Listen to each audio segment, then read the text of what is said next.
The ignorant person may say, "How can you get anything merely by wanting it?" I say that through concentration you can get anything you want. Every desire can be gratified, but whether it is will depend upon you concentrating to have that desire fulfilled. Merely wishing for something will not bring it. Wishing you had something shows a weakness and not a belief that you will really get it. So never merely wish, as we are not living in a fairy age. You use up just as much brain force in vain imaginings as you do when you think of something worthwhile. Be careful of your desires. Make a mental picture of what you want and set your will to this until it materializes. Never allow yourself to drift without helm or rudder. Know what you want to do and strive with all your might to do it, and you will succeed. Feel that you can accomplish anything you undertake. Many undertake to do things, but feel when they start they are going to fail, and they usually do. I will give an illustration. A man goes to a store for an article. The clerk says, "I'm sorry, we do not have it." But the man that is determined to get that thing inquires if he does not know where he can get it.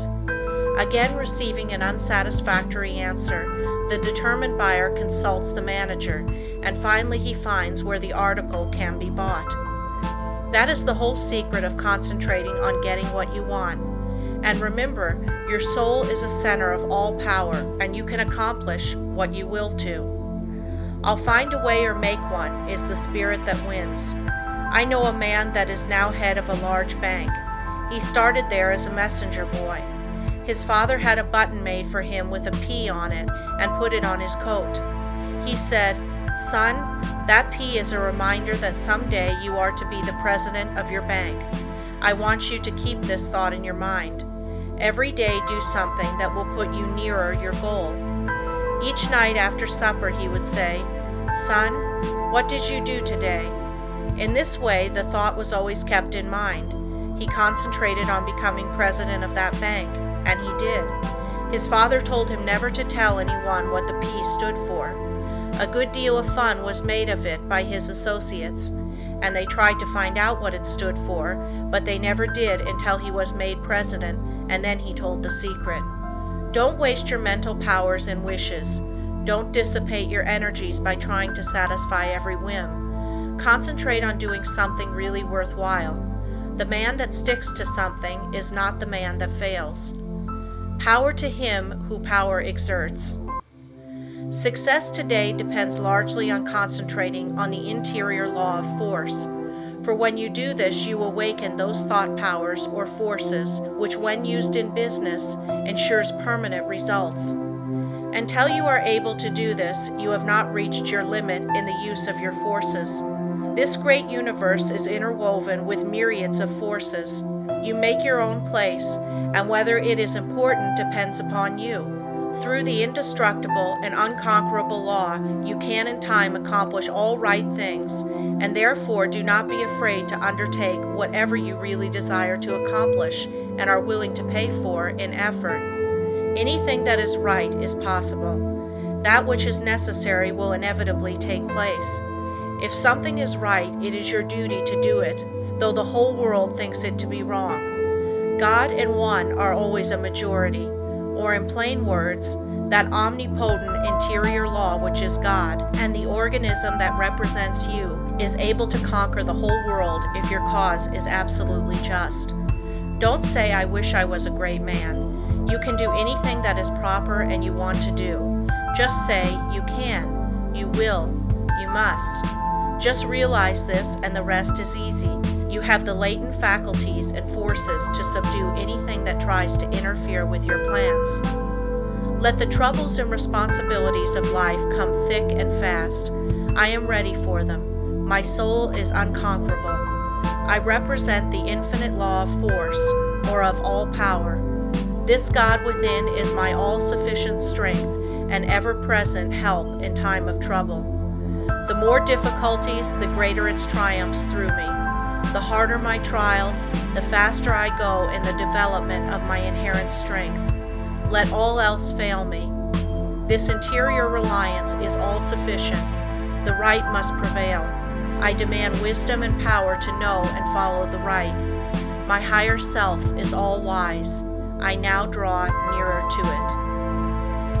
I want you first to realize how powerful thought is. A thought of fear has turned a person's hair gray in a night.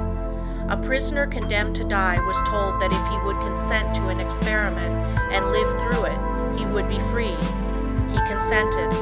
They wanted to see how much blood a person could lose and still live. They arranged that blood would apparently drop from a cut made in his leg. The cut made was very slight, from which practically no blood escaped. The room was darkened, and the prisoner thought the dropping he heard was really coming from his leg. The next morning, he was dead through mental fear. The two above illustrations will give you a little idea of the power of thought. To thoroughly realize the power of thought is worth a great deal to you. Through concentrated thought power, you can make yourself whatever you please. By thought, you can greatly increase your efficiency and strength. You are surrounded by all kinds of thoughts, some good, others bad, and you are sure to absorb some of the latter if you do not build up a positive mental attitude.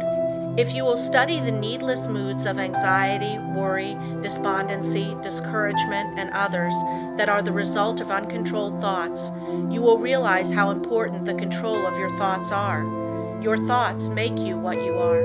When I walk along the street and study the different people's faces, I can tell how they spent their lives. It all shows in their faces, just like a mirror reflects their physical countenances. In looking in those faces, I cannot help thinking how most of the people you see have wasted their lives. The understanding of the power of thought will awaken possibilities within you that you never dreamed of. Never forget that your thoughts are making your environment, your friends, and as your thoughts change, these will also. Is this not a practical lesson to learn? Good thoughts are constructive, evil thoughts are destructive. The desire to do right carries with it a great power. I want you to thoroughly realize the importance of your thoughts and how to make them valuable, to understand that your thoughts come to you over invisible wires and influence you.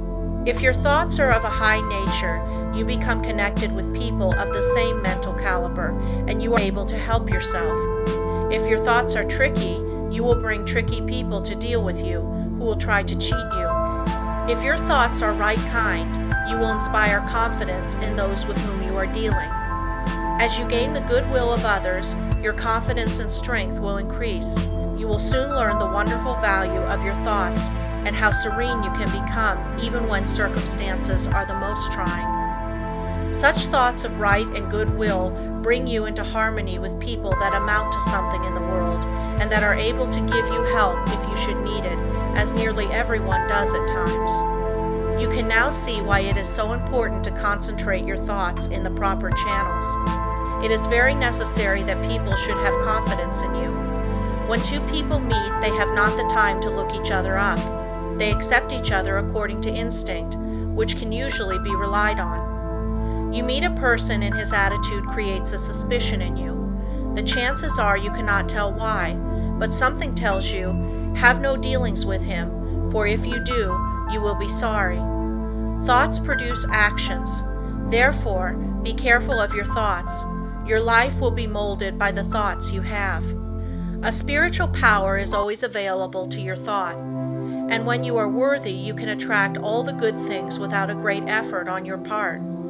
The sun's rays shine down on our gardens, but we can plant trees that will interfere with the sunlight. There are invisible forces ready to help you if you do not think and act to intercept these. These forces work silently. You reap what you sow. You have concentrated within powers that, if developed, will bring you happiness greater than you can even imagine. Most people go rushing through life, literally driving away the very things they seek. By concentration, you can revolutionize your life, accomplish infinitely more, and without a great effort. Look within yourself and you will find the greatest machine ever made. In order to speak wisely, you must secure at least a partial concentration of the faculties and forces upon the subject at hand. Speech interferes with the focusing powers of the mind, as it withdraws the attention to the external, and therefore is hardly to be compared with the deep silence of the subconscious mind, where deep thoughts and the silent forces of high potency are evolved. It is necessary to be silent before you can speak wisely. The person that is really alert and well poised and able to speak wisely under trying circumstances is the person that has practiced in the silence. Most people do not know what the silence is and think it is easy to go into the silence, but this is not so. In the real silence, we become attached to that interior law, and the forces become silent because they are in a state of high potency, or beyond the vibratory sounds to which our external ears are attuned. He who desires to become above the ordinary should open up for himself the interior channels which lead to the absolute law of the omnipotent. You can only do this by persistently and intelligently practicing thought concentration. Hold the thought. In silence, I will allow my higher self to have complete control. I will be true to my higher self. I will live true to my conception of what is right. I realize that it is to my self-interest to live up to my best. I demand wisdom so that I may act wisely for myself and others.